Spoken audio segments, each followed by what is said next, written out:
party Friday, Saturday, Sunday, in bed all day Monday, double dominoes, you know, living my best life. Like a slob, mate. Hello and welcome to High Sobriety Podcast. I'm your host Matt Busbridge, and today we're joined by Liam Willers. Liam, nice to meet you, mate. How are you? Yeah, all good. Thanks for having me on. Thanks for coming on, mate. So tell us a bit about yourself, mate, because I know bits and bobs. Obviously, I've been in contact with your brother a lot more, so he's given me a little bit of a breakdown. Well, you know, I'm a, say, retired ex-professional DJ now, if you can call it professional. Yeah. You know, me and my brother played together we played together for around 8 to 10 years. You know, we were doing quite well, actually. We were residents at Egg for 4 years in London. It's like quite a well-known club. We then moved to Berlin, where we had a residency at Watergate. We were on the Watergate agency, also on the PIV agency. And we actually had quite a good career in that, which ended quite abruptly due to, well, it started with COVID, but obviously the drug and drink was not helping, and it kind of, you know, it got to a point where we were like, for me especially, I was like, look, I don't want to do this anymore. Moved back to England, and then Sean actually started his fitness business, which is Willers Fitness, which he now helps people within the industry and just any sort of like busy professionals and people across the board with their journey into sort of health and fitness. And now I actually work alongside him as well. I didn't at first, but you know, he asked me to come on board because I've obviously got my own journey, and I'm sort of, he wanted my input in there as well, and knows that, you know, we both have different journeys, and it was good for me to kind of come a part of that and kind of join back together, but on a much better sort of healthier basis. Yeah, massively, mate. Yeah, exactly that. Yeah. When did you start DJing? When did you get the love? So okay. yeah, it started off like I was a massive raver, like I'm a big drum and bass fan, still am now, and I used to go to a lot of drum and bass raves. Loved it. Big party head really from a very young age, sort of like 18, 19. Yeah. We were living in Essex, Southend. Sean was in the military when he come out.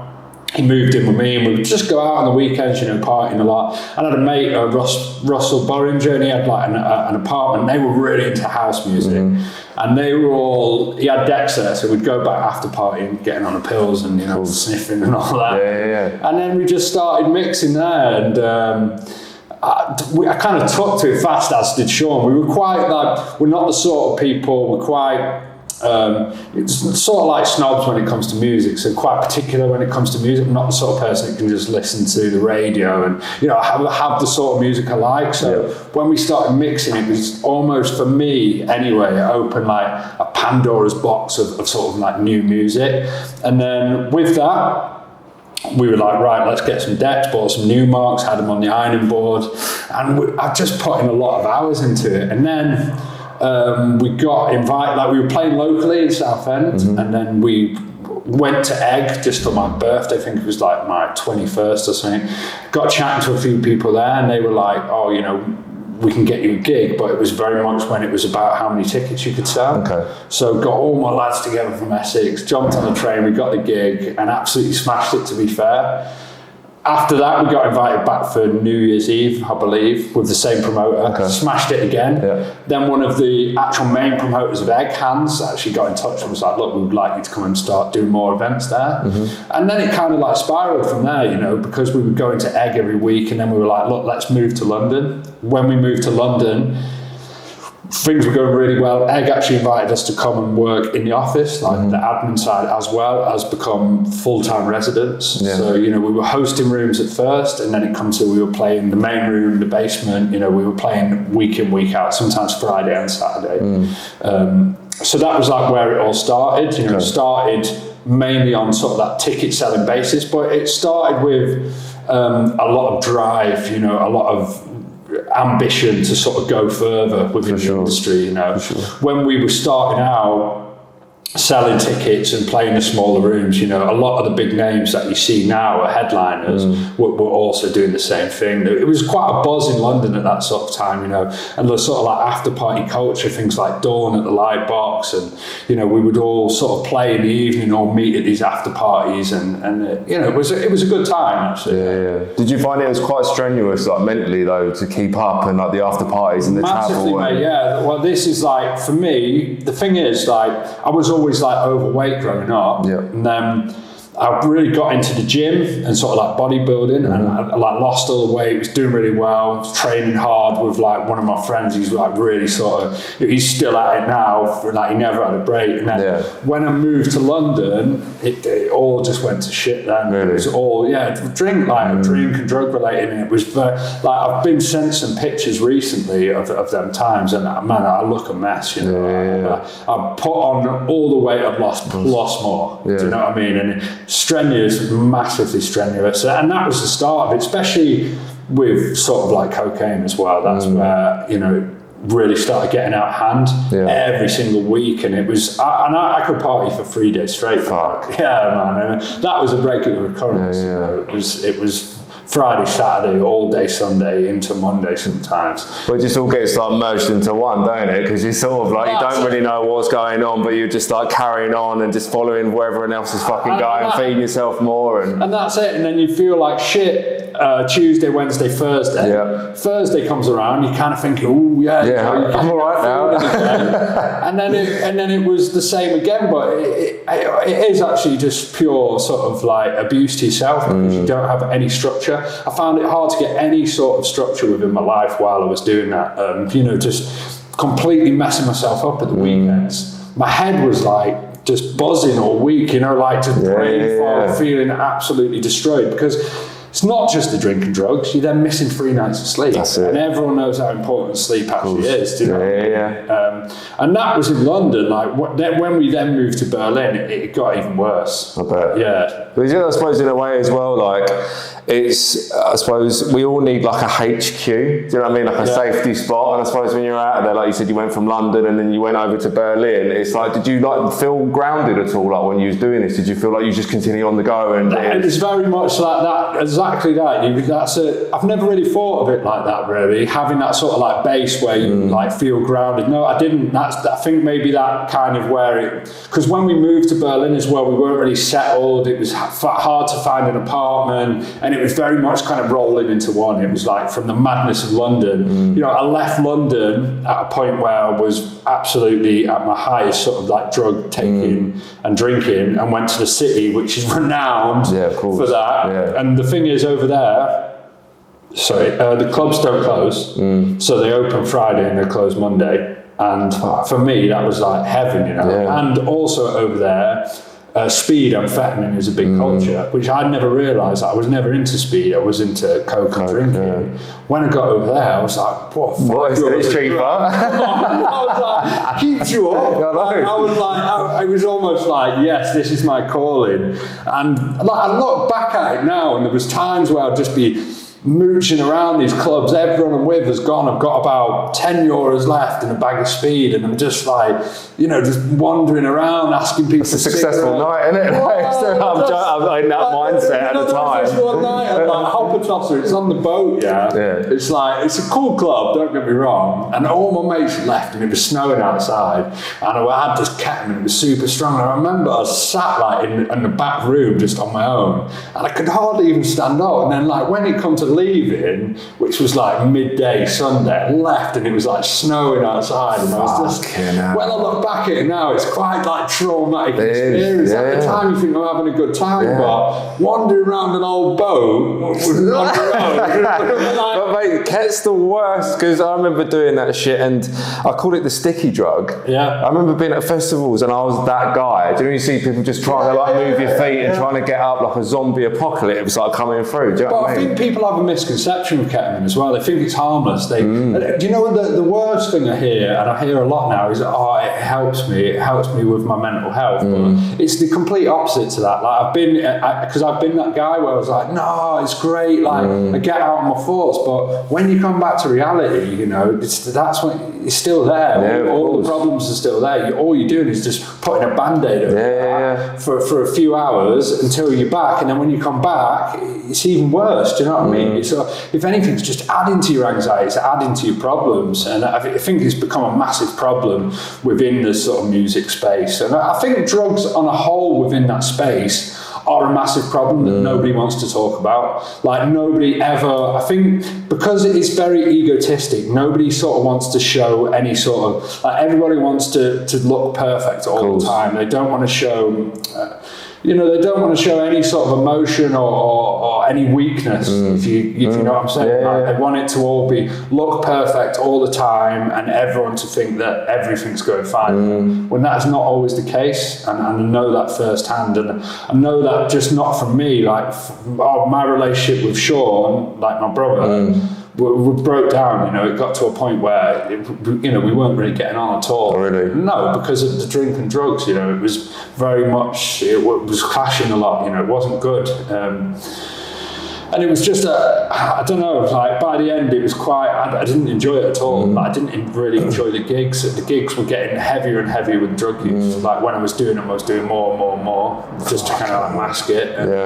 Well, did you find if you was having a late one and then having to go through to the next day to then do another gig, like you was just topping yourself up? Staying up, but do you know the worst thing about it is, say I had a gig on Saturday, I was going out on Friday night and staying up anyway. So it was like I was just... But it just became the norm, I suppose, exactly, It's just like, and I suppose if you're surrounded by like other enablers and stuff, it's nothing's wrong. Do you know what I mean? That's it. And I don't think you can see how bad the problem is till it sort of either spirals out of control, or in my sake, for example, like COVID was, I know this sounds bad because I know a lot of people were affected by it. It was kind of a blessing for me because it gave me that break to realise, actually, do you know what? Maybe this is not the right thing to be doing all the time. Like my health's not in a good place, my head's not in a good place, and maybe that's kind of what I needed, just to kind of break that cycle. For sure. Because there was a point where I thought I would be doing that forever. I couldn't see a way out of DJing. Like I thought that was that was it. That was the lifestyle for me.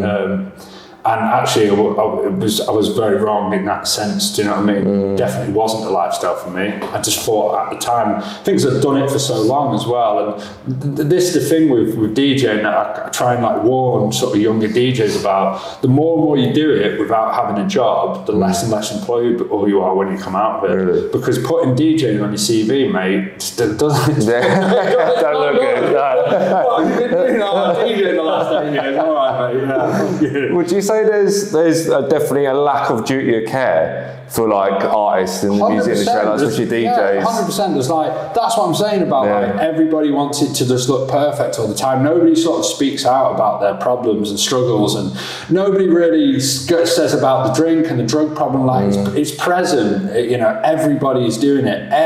From the biggest DJs to the managers. They're doing coke, they're doing ketamine, then they're doing GHB, they're doing all these different cocktail of drugs, and on Instagram it's like it's perfect. Like everybody's absolutely, and they might be having a good time, but what about in the week? Like what about their mental health? Because nobody is immune to that. Do you know what I mean? No, of course not. Nobody's immune to staying up 3 days. I don't care who you are, there's going to be days where you're going to hit rock bottom, and I think a lot of them, the only reason they don't sort of come across like that is because they're fueling themselves with drugs, but you're not seeing them in the week. You're not seeing them when everyone's gone and the party's settled down, and they're absolutely, they've got acid reflux from all the drink and the drugs, and they feel like crap, and they're out of breath walking up the stairs and stuff like that. But because they've smoked 500 cigarettes in a weekend, you don't see any of that side. All you see is the Instagram. Of course you do.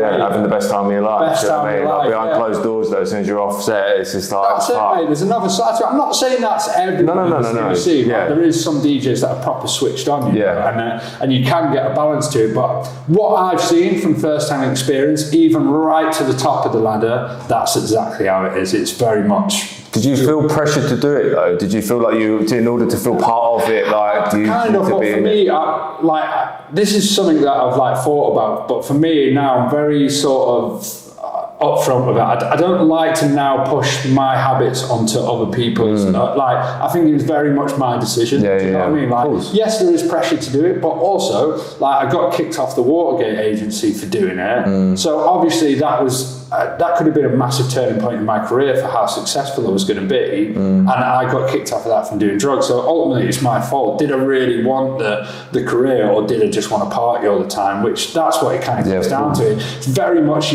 people do need to take responsibility also for their own actions. Definitely. And it is what I find. There's a lot of people that kind of, when they're on it, they're all great, or I'm indestructible, invincible. Then they come down and they get very depressed, and then they're very, everyone feels sorry for me. And then when they start feeling better again, they forget about all that, and then they're, mister. And it's a very sort of like toxic sort of cycle. It's easy to blame everyone else, but when you're in that bad space, that's when it's kind of time to look, is it really worth it? You know, what that's when it's time to start questioning your decisions, and instead of blaming everyone else on them days, start to sort of like look in the mirror and say, you know, why am I doing this? Is this what I really want? Well, I think that was one of my biggest problems. Was I would always seek like sort of excuses as to why I was doing it, and it was always like, well, I'm not doing as much as so and so obviously I'm not as bad as him. Do you know what I mean? Like, he's been awake for 4 days, I've been awake for 2. Do you know what I mean? Like, I'm all right. I've got my life in check. Do you know what I mean? Like, absolutely. So trying to justify it, like, it's not as bad. You know, I went through that a lot with smoking weed, and I find a lot of people do that with smoking weed. I would do anything to defend it. Like, anything would happen, and I would blame anything but the weed. No, it's fine. It's good for me. It's a plant. It's got all this medicinal purpose. Yeah, but 10 drinks a day. That is so true, though, isn't it? Anything you abuse is going to fuck you up. Do you know what I mean? Like, what it is. And I'm just like, I was very, this is the thing why now I'm quite straight to the point with it, because I was this very in denial sort of blame everyone else sort of person, until I started to like peel back some sort, like the onion, you know, like peeling back layers of my personality and my ego, and start breaking that down. A lot of it was while I was running, actually. That's why I kind of am an advocate for running, because like being out there and like, you know, smashing out a 10 miler in the pissing rain, you learn a lot about yourself. You know, you really, it's a time to, because now I think with this culture of instant gratification, Instagram this, you don't have any time to sort of think. Being out there when you're running, there is no phone. There's no one coming to save you. You know, you're out there putting the miles in, and you know, when you're doing an out and back, and you know, you're 6 miles in, that's 6 miles back. You know, no one's going to pick you up. And it's like, and that really learned, like, you know, for me to sort of push myself like that, and get, especially in the marathon prep, like when I was really digging in, I don't know, I just learned so much about myself. Somebody that would never get up in the morning, so like going out at 5 a.m. and smashing mileage and just getting in my own head and being like there was this road in Southampton, I think it was about half mile long, and I would do 10 milers right up and back, just in my head. Well, just because I had so much stuff that I kind of bottled up all these years, and I was like Mr. Happy Guy, like me being like overweight and really out of shape. I hated it. Like, I hated the way I feel, I hated the way I look. But I think with the DJing, it validated that for me to be like, have an ego and think, I'm cool because I'm DJing. Really deep down, I'm like miserable, out of shape. Well, it's like that was your safety blanket. Exactly. Do you know what I mean? I have to hide behind that. I'm still a DJ, though. I'm not like shit, I feel like shit, but I'm a DJ. Like, listen to my mix. Exactly it. It gives me this sort of like I'm sort of sat on this hierarchy of like, well, I'm a DJ, so I don't need to look after myself. But deep down, you know, I hated it. Do you know what I mean? I hated the way I looked. I hated the way I felt. But on the front of it, you wouldn't think, you'd think, wow, successful DJ. Look how great his life is. But it was the total opposite to that. And then when I started running and sort of getting fit and just being out there, you know, on the road, just me and the tarmac, mate, just like the thing with running is that it is hard work, and like it doesn't come easy. No one's kind of like if you have really good genetics, you can kind of like half-ass your diet and you get really good results training.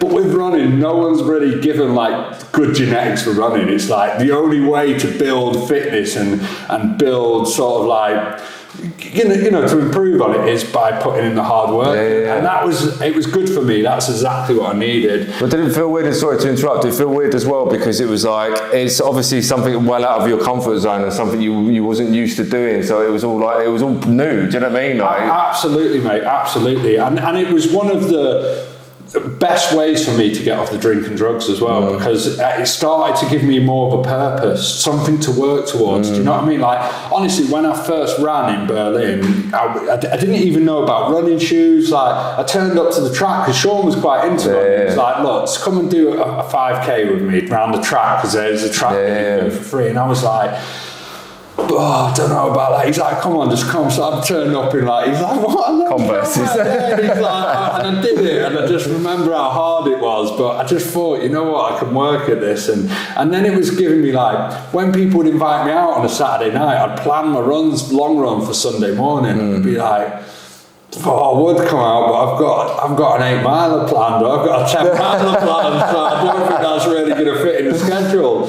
And for me, it was one of the best ways to get away from it all. Do you know what I mean? Like, I think that is a good point to pick up on. That if you're looking sort of go that sober route, then finding something you enjoy and really having a hobby and more of a purpose and putting a lot of energy into that, because that will definitely help you in the long run. Sort of like stay off it all, and it will give you something to work towards that you can be proud of. And I think that's why a lot of people just continuously go out partying all the time. So they don't really have a hobby, they don't really have a purpose, and they just kind of have done it for so many years that that's just the norm. Well, with exercise as well, I think, because you're having to really push yourself to get those endorphins. And instead of just taking a couple of lines of cocaine to give it to you, so it's like you're pushing your body, and you've got to work so hard to get those endorphins now. So when you do get them, it's like, fucking hell, this feels incredible. I think that natural high is priceless, basically, compared to what happens. The thing is with things like coke is,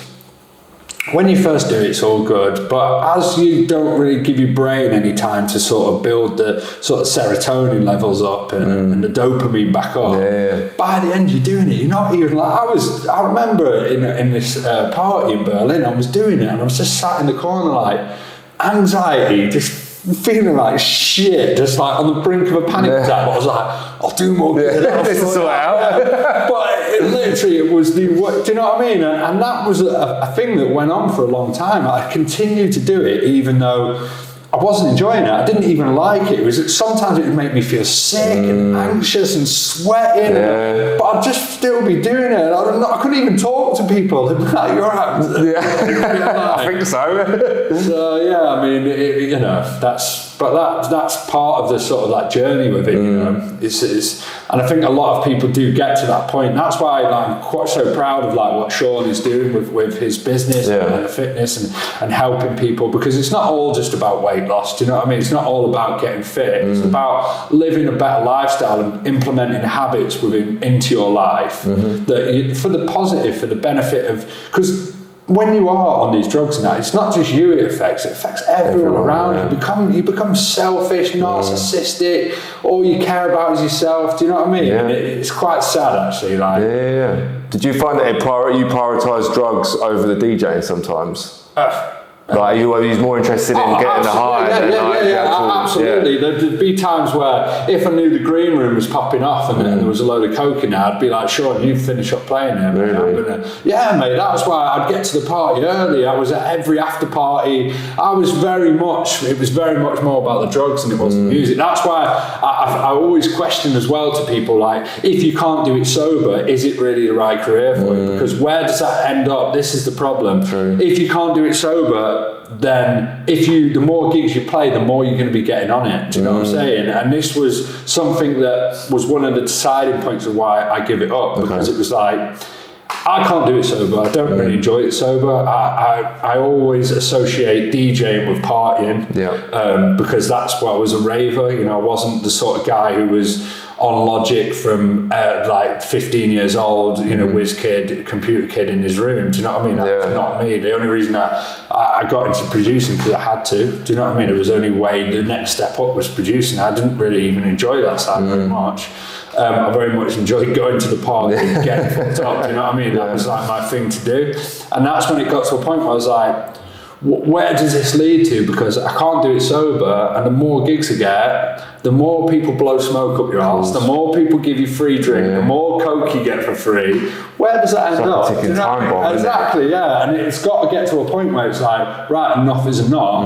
And the only way for me to do that was to walk away. Yeah, I had to go into a shitty job for a bit, but that's just life. Do you know what I mean? I had to sort of bite the bullet and say, time's up, because I didn't want to see myself like pushing 40, 45, then having to do that. I thought, right, like I'm 30 now, like I can just, you know, fuck it all off now and then move forward with my life. Whether I have to go back to square one, so be it. Like, it is what it is. And I think that's where a lot of people get lost, that they then, it goes past that time and they get less and less gigs because they become less and less relevant. Because there's only so many, like I said this in the last one, that there's only so many Marco Corollas and Carl Coxes. Do you know what I mean? Like, all these other guys, eventually it dies out. And even if you're at a good point and you're earning good money, the thing with that is you just live to your means then. So you live to what you're earning. And once your fees start going down and you've still got this sort of like, you know, you still think you're relevant and that you should be paid all this money, it's not how it works. Like, it starts dropping off, and before you know it, you're at where you were 10 years ago, but with just a way worse drug problem. Fucking hell, man. It's like just chew up and spit you out, and it sometimes. It's same in the fashion industry, though, mate. Like, any arts, do you know what I mean? Any arts, creative job, that's why I think you need to kind of be switched on, and that's why I think it's important to have routine and structure with your life. Sure. That's why, if I could go back, like, I don't regret any of it, but if I could go back, that's one thing that I'd make sure I did. It's like Monday to Friday, shit was getting done. Like, I was sticking to the same routine, you know, I was sort of like eating well, looking after myself, so that way when things happen you approach them in a much better situation, and you don't want to go as overboard at the weekend. I would schedule out what gigs I had, and I would pick and choose if I was going to have a party, you know. I'm not saying that I'm not the sort of person who would have been able to do sober, but I definitely could have had much better structure with it, and there would have been much more longevity. I mean, that's it now, I'm saying that now. It's easier, isn't it? Exactly, but you know, at the time, how was I to know that? Do you know what I mean? But did you feel when you moved to Germany, did it feel like a constant holiday? I know it sounds weird, but do you know when someone moves to another country and it's just like... To be totally honest with you, mate, from when I moved to London, it felt like a constant holiday. Because I was working like a shitty job in Essex, you know, sort of 9 to 5, and then I started to DJ. It was like I was in one big bubble. It was like, wow, this is amazing. Then we moved to London. I mean, we were working at Egg in the office 4 days a week, you know, not really doing much, and then we were playing at Egg Friday, Saturday night. We'd be in the green room all day. They'd give us 50 drinks tickets. You know, we'd make a shitload of money from doing all the tickets on the rooms. Plus we were getting paid from Egg, and it was like the dream. Wow, this is amazing. We would after party at Sean's place at City Road, Kestrel House. We'd after party there. And then I wouldn't have to get up, do you know what I mean? I would have Tuesday, I'd have Monday. Normally, if I'd finished the party Sunday, I'd lay in bed all day Monday, order like, I remember this is what I used to order. I used to order 2 pizzas from Domino's and 4 sides, mate, and I'd put it all, I got massive, like my friend sent me a picture, I think I was up to like 135 kilos. Jesus. So, you know, that's, you know, I'm not exactly small now. And that's another, 30 kilos, 40 kilos on my frame, do you know what I mean? Like, I was a big boy, mate. And at the time time, I didn't even really see it as bad as it was till I saw my mate. I went to Forward Motion at 338. Oh yeah, Kai Wicked Party. Oh, Kai was the one that I saw, but he was sort of sent a video up, and that's how I found out about you guys. Mate, he's one of the biggest inspirations to me. Like one of my really good friends, like one of my best friends. Like, I've been out to Uganda with him. Oh wow, he's an amazing guy. Got an incredible story, incredibly inspiring guy.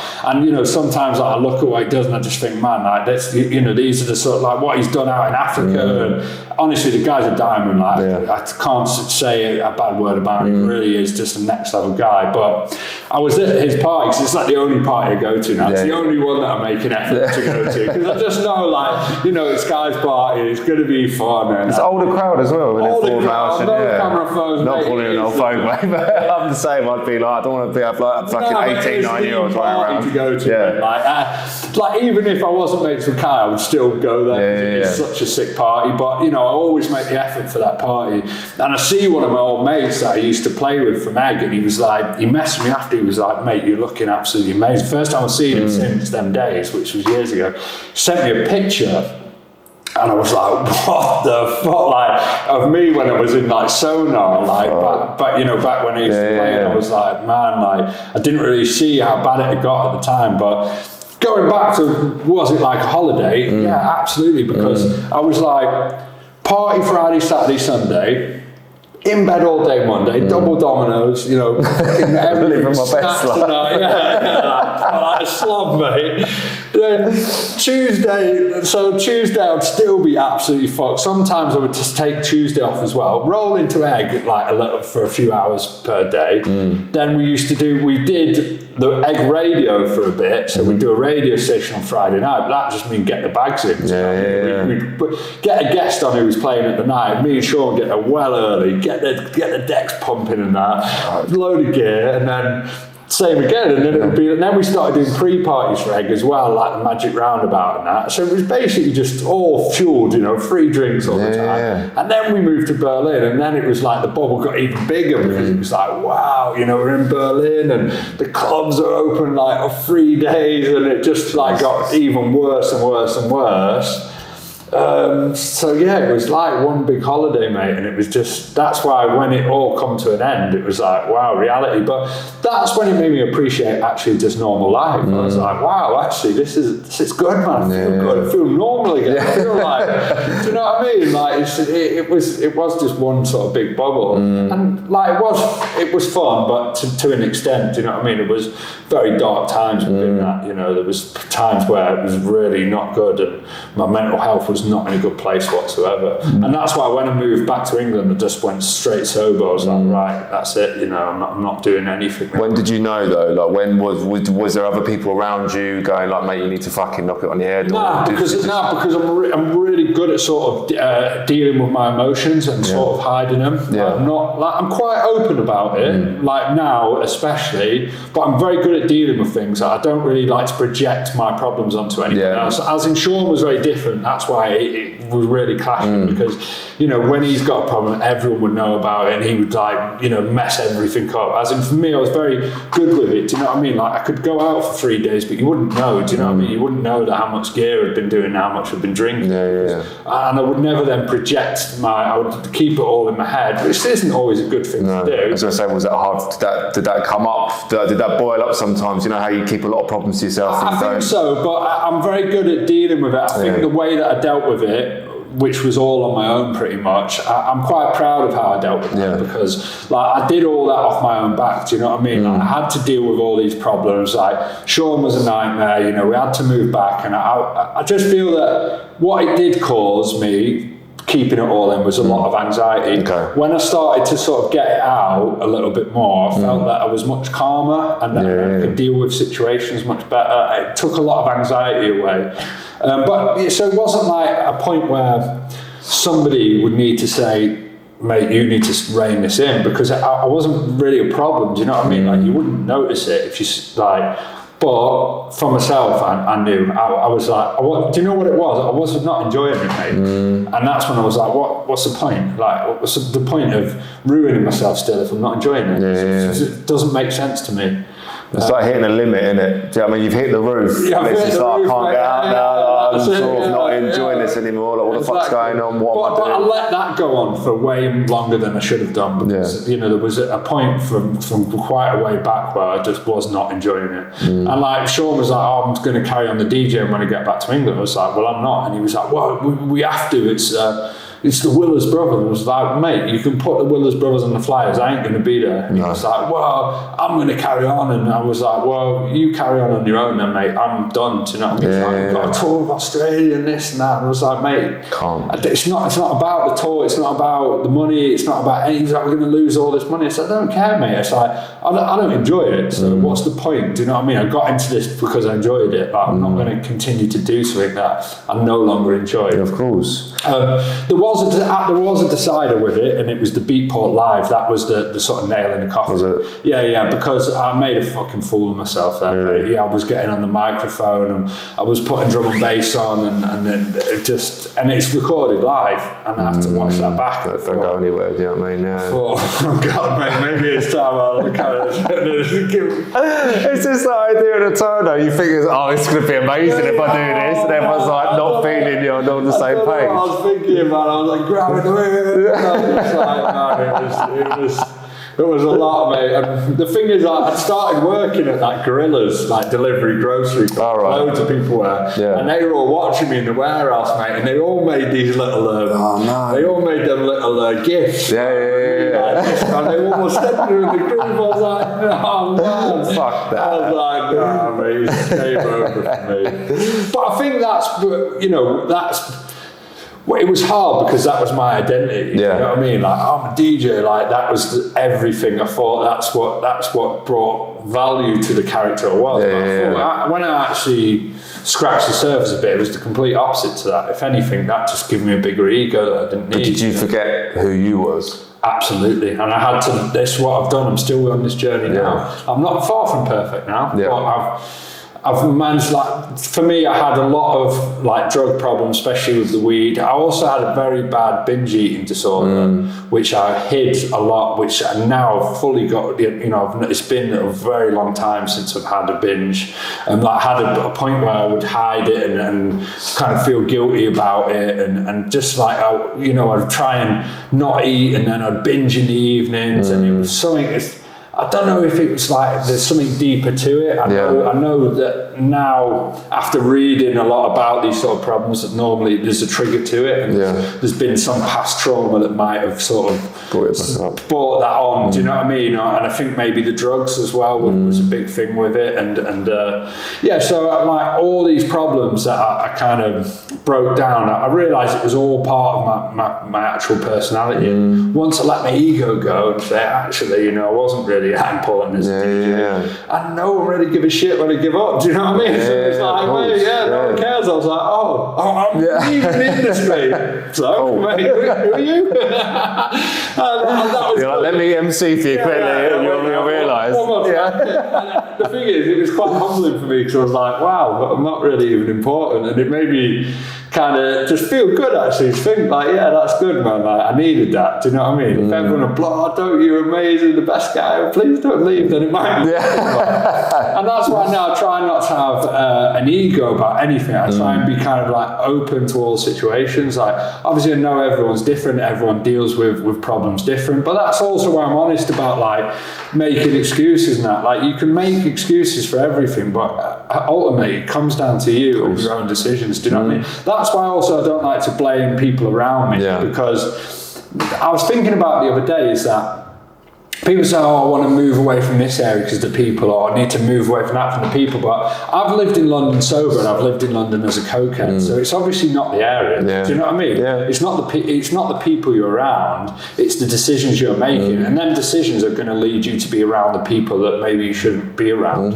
Do you know what I mean? But it's ultimately the decisions that you're making on that journey. Do you know what I mean? And that does come down to you. Yes, drugs cause addictions and problems, but still, it is your decision. Do you know what I mean? And I think a lot of people like to use the sort of excuse cards to project their problems onto other people. And I'm not really about that, I'd rather just own up to it and say, look, I fucked up. this is my problems, but let's find a way out and a way to deal with it. It's just a sense of awareness I think you have to have, and accountability for shit, do you know what I mean? And it makes you feel so much better as a person. Accountability, mate, is a big thing, massive, for me. That's why I love, sort of tracking all my food and stuff. I like that accountability, you know. When you're punching it in My Fitness Pal, you know, if you have a pizza or large meat feast and you put it in, it's 3,500 maybe not then. 3,500 calories, and the daily intake's meant to be 2,400. You're like, I used to smash two of them. Didn't think about it. But that's what I mean. Yeah, I know. That's the accountability, and I think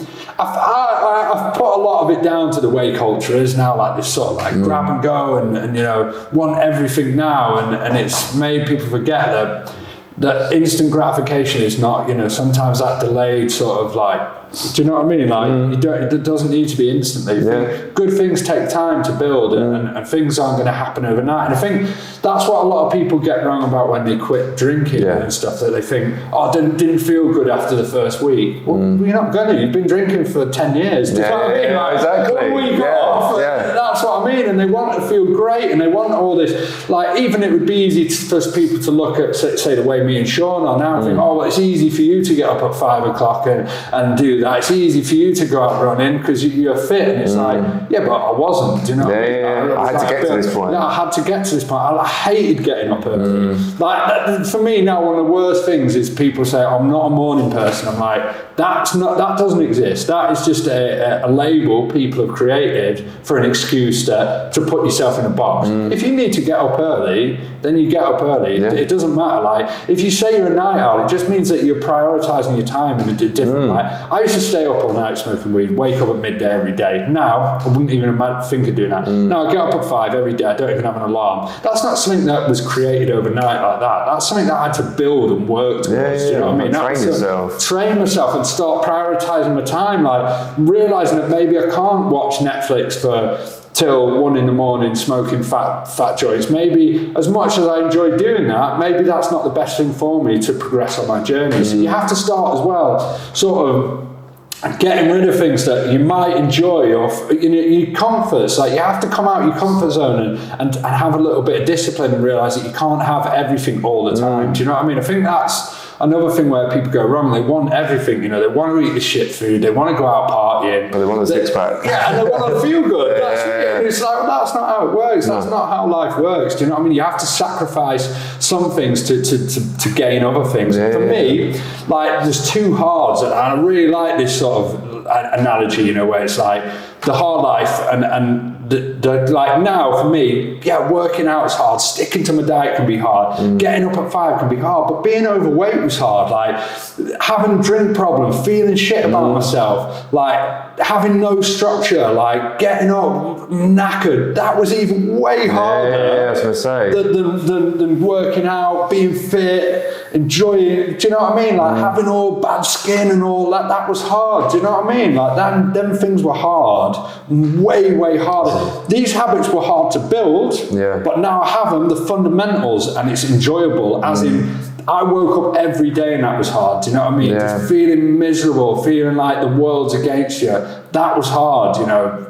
Them things are hard. They're easy to achieve because you just have to, you know what I mean? Phone call. That's it. You don't have to put any effort into it, but this is what I mean about instant gratification. It's just bang, bang, bang, one, and that's never going to give you long-term happiness. Now I'm at the best position that I've ever been in my life, and that's been hard to get there, but now I've got there, it's not really been hard to sustain because I've built these habits that I enjoy, and I enjoy doing these day to day. It's not even really an effort. I don't even need to think about it. Sometimes I forget how far I've come in such a small. It feels like I've been like this forever. Do you know what I mean? Waking up feeling good every single day. It's priceless, mate. You can't put a price on it. But you're doing it for yourself as well now. Do you know what I mean? It's not for anyone else. That's what I mean. Like I was saying about the gyno surgery. You know, that's something that I didn't do that to take my top off and go, oh, look at my chest. Although I might do that because I do enjoy that. You know, I love training. You've worked hard enough to get it. I love bodybuilding. I love training. I don't think it's an ego thing. I think it's the good thing about being in shape is that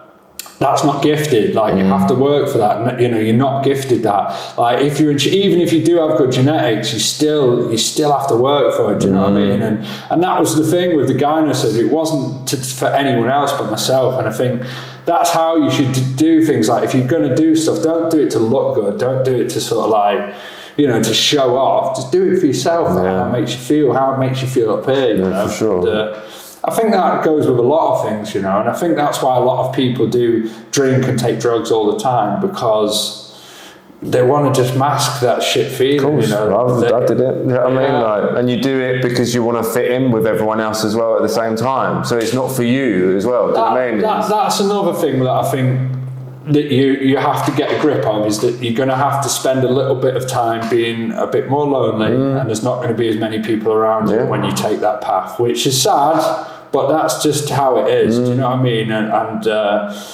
there's going to be a time in transition when you're transitioning from your old self into your new self. There's going to be this gap where, when I was in Southampton and, you know, I decided that it was, I didn't really have any friends. All I was doing was just running and eating well, but I knew that was okay. Like, I knew that I was making a change for myself. So taking that time out to just learn about myself that was fine, and it's okay to be like that. You don't need all these people around you all the time just to.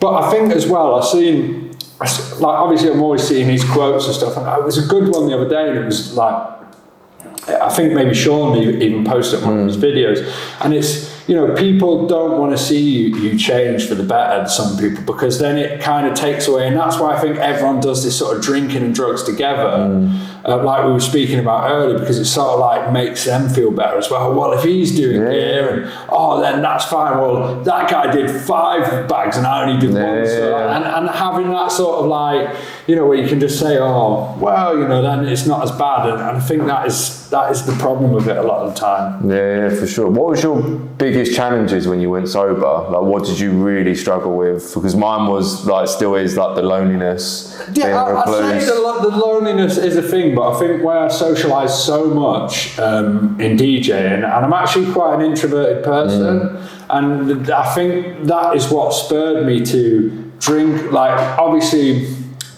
DJ career is very extrovert, isn't it? Because you're in front of the crowd, there's a lot of socialising, and I think maybe that's what I masked with the drugs a lot. So the loneliness is a little bit of a thing, and the boredom, but for me, like, I don't find it difficult at all. I don't know what it is. Like, I love the feeling of feeling good. I love the feeling of being able to wake up on a Sunday, smash a 10-miler out, eat a big dinner if I want, not feel guilty about it, and then be ready for Monday. Do you know what I mean? I can have all my meal prepped on, and Monday, boom, I'm ready for the next week. But what I've realised, the best thing about quitting everything is that I enjoy every day now. It's not just, I'm not waiting for the weekend because I know I'm doing push on Monday, that's going to be a big session. I got pull on Tuesday, and then I got a run on Wednesday. So do you know what I mean? These things. I think that's why I'm saying about getting into fit. Like, I love training. Like, I love weight training. I love running. I love weight training. That's my biggest thing now, is what do I put my time into more. Like, last year, I don't know if you know, I did the marathon. I did London Marathon, sub 4 hours. And I put a lot into it. Like, everything went into that. This year, I'm bodybuilding. I'm going to get, like, we're doing a 12-week transformation at the moment, so I'm like 5 weeks in, so I'm going to get absolutely shredded. But it just gives you these goals to work at. Where when you're just partying every weekend, you don't really have any goals or any sort of. Well, it's the same shit each time, that's what I mean.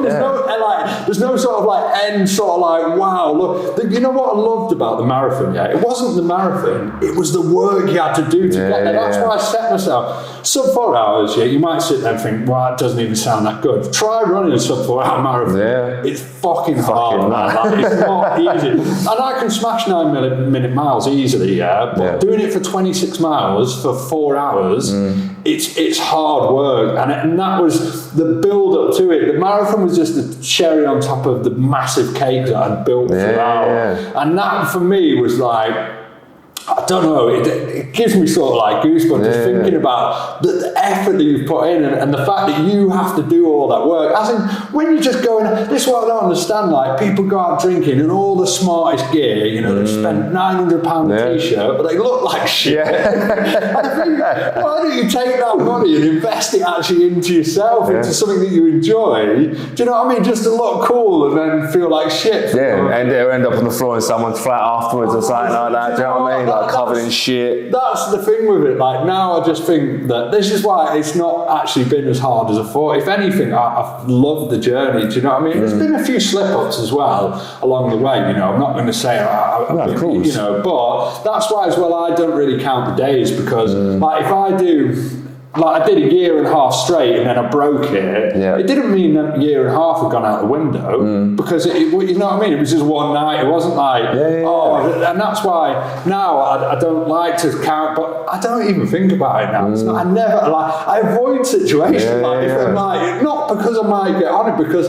I'm just like, you know, I've got other goals, other things. That's why I think it's good to maybe set yourself goals and move towards. Like, I don't know if you struggle, like, I guess you struggle with the social side of it because it is hard. Like, I do get it. Like if you're a very social person and that's what you've been doing, then it is hard because Friday night comes around and it's not, you know what I mean, everyone's out drinking. Yeah, but fuck it, do you know what I mean? Sometimes I enjoy going home, do you know what I mean? Like, I don't think there's anything wrong with that. And the way I look at it, it's like, do you know when a boxer goes into camp for months? Yeah. That's how I am at the moment. Like, it's been just over a year that I've been sober, but I'm still in camp. I'm still working my shit out. I'm still getting my shit together, and then I'll come out of camp and it's just like, okay, cool, I'm back. Exactly. Do you know what I mean? Like, exactly. That it's working on yourself. That's what I mean. You're like working for yourself, on yourself, do you know what I mean? And that's why I like sort of having that goal. But we fucking neglected ourselves for that long, do you know what I mean? Like, and that's why I just, for me now, I just buzz off that like feeling good, looking good, eating well, like single ingredient foods, mate. That's what I think another thing is that people go out, they get fucked all weekend and they eat junk food all week, and that junk food is just as bad as poison. Man, like massively. Like, it really grinds on me because the thing is for me, like I'm not a hypocrite there because I've lived both sides of it, and I can tell you firsthand which life I prefer. You know, and people would say, "Oh, do you not miss DJing?" I'm like, no, actually, I don't at all, because what I'm building now is way more enjoyable than standing up in the front of a crowd going, "Whoa, yeah," playing a few tunes, because that looks great on Instagram, but it's not that fun. Do you know what I mean? Like an hour, it's all right, but it is good when there's a big crowd and that, and you do get a buzz. But do you miss? Sorry to interrupt, but is it because it came with a package? Like what? Like the DJing itself was, but because the whole lifestyle came with it. Like if that lifestyle wasn't about that, and it was just the music and the DJ, do you know what I mean? Is it because of the package that come with DJing? Is that why you're very much like, I don't miss it that much? Exactly that. Yeah. So I think actually this is why I'm not. I can only speak for myself, because if you're very sort of like you've done it just for the music strictly, and it's a passion, you've really worked hard for that. And you know, you've not done it to party. Then absolutely I could see it could be the absolute best job in the world, do you know what I mean? But if you've got like that package to come with it and it's all drink and drugs and negative after, then absolutely not. I don't miss it at all. And the thing is, obviously, you know, I don't produce anymore, so you know, it wasn't that big of a passion to me. I love music, but now I just listen to drum and bass again, like before I DJ. Maybe if I was mixing drum and bass, it would have been a different scenario, but that's just not the path I went down. But still, it just doesn't beat that sort of like looking after yourself. Like for me, like it's not even about image or the way I look anymore. Like it does, obviously now I'm doing a 12-week transformation, so it's about shredding, but for me, like it's about PBs in the gym, it's about running, like hitting sort of numbers, you know, like goals that I'd never thought. Healthy goals. Just like hitting your max bench press and stuff. Like, it sounds stupid and egotistic, but it's not, it's for myself, do you know what I mean? Like, so at the end of each interview, I ask everyone what their zero hero is. It's basically like the 0% alcoholic drink that they're sort of their choice. What's yours when you're out and about? Well, mine is nice and easy, just Diet Coke. Nice. Yeah, I'm very much Diet Coke does the job. Yeah. Well, I was more drinking just to get sort of pissed rather than the taste of the drink. So, or soda water and lime is a good one also. Yeah, that's one go-to. Yeah, it's like a gin. Yeah, exactly. Yeah, just anything with a citrusy kick yeah, to it, like soda water and lime or Diet Coke, they do the trick pretty much. Yeah, and that's it. Sweet, mate. Thank you so much for coming thank you, mate. Appreciate it. To you. Yeah. That was episode 2 for season 2. Like, share, follow, and I'll speak to you soon.